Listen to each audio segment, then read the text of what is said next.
ိုးခေတ်ကခင်ပါကွယ်ဒီနေ့တော့ခင်းနဲ့အတူမြမရိုးရာချီထည်လေးတွေကို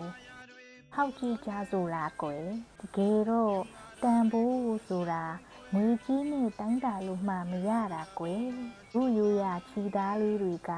ဈေးလဲတက်တာတယ်အသားကလည်းအရန်နူးညံ့အိဆက်နေတာပဲလေ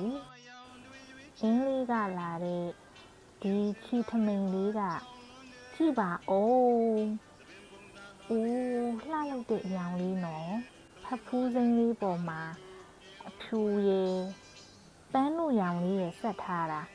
အမတန်ကိုကြက်တည်ရှိလှပါတယ်ဒီချီအင်ကြီးလေးကတော့မန္တလေးရပေါ့ကွယ်ချီပါပါအေးအေး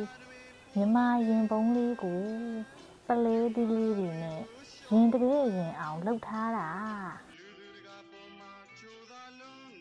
ဟောဒါလေးကတော့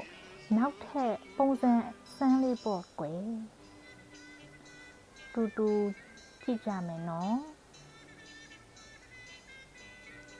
မြမလက်မှုလေးတွေလည်းပေါင်းဆက်ထားတဲ့ဒီမီးပုံးလက်အင်ကြီးလေးကတော့ချီသားစစ်စစ်လေးပေါ်မှာလက်ထိုးဒီဇိုင်းလေးတွေနဲ့တေးကိုရင်ပါတဲ့ကွယ်